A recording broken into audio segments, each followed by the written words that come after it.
Dans la dernière édition du magazine Gala, paru ce jeudi 6 avril, Frédéric Beigbeder est revenu sur l'affaire Pierre Palmade.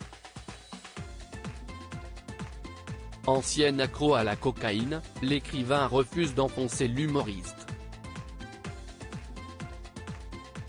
Le 10 février dernier, Pierre Palmade provoquait un grave accident de la route alors qu'il conduisait sous l'emprise de la cocaïne. Un fait divers sur lequel de nombreuses personnalités se sont exprimées.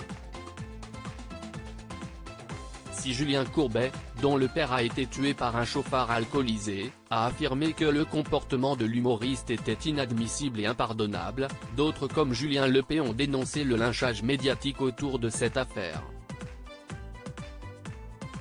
Ancien accro à la cocaïne, Frédéric Beigbeder, lui, a récemment déclaré qu'il aurait pu se retrouver à la place de l'ancien acolyte de Muriel Robin.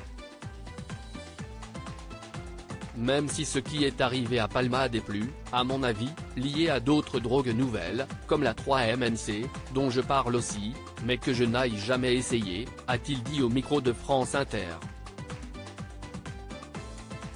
Il faut être humble avec les addictions alors qu'il assure la promotion de son dernier livre intitulé Confessions d'un hétérosexuel légèrement dépassé. Frédéric Beigbeder est revenu sur la situation de Pierre Palmade, qu'il considère comme son sosie, auprès du magazine Gala. Victime d'une overdose le soir où il a obtenu le prix Renaudot en 2009, le romancier de 57 ans ne connaît que trop bien l'addiction à cette drogue dure. Ça aurait pu mal finir. Je pense qu'on n'en guérit jamais, c'est une lutte de chaque jour pour rester clean, confie l'écrivain, qui refuse de pointer Pierre Palmade du doigt. Il faut être humble avec les addictions. Dans cette affaire, mon côté catholique prend le dessus. Que celui qui n'a jamais péché lui jette la première pierre, disait Jésus. On ne s'échappe pas facilement de cette secte selon Frédéric Beigbeder, la cocaïne serait la drogue des timides, des gens anxieux et solitaires. Elle donne une illusion de force alors qu'elle rend mégalomane et insupportable.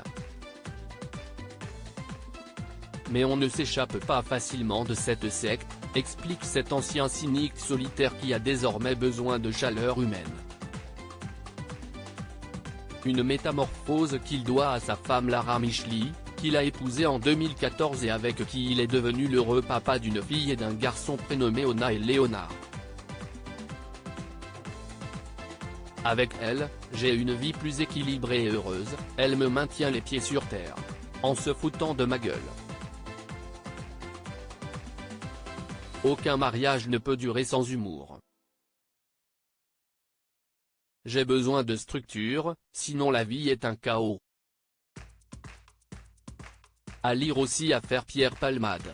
TF1 et BFM TV diffusent une interview de Devrim, le garçon de 6 ans, blessé durant l'accident.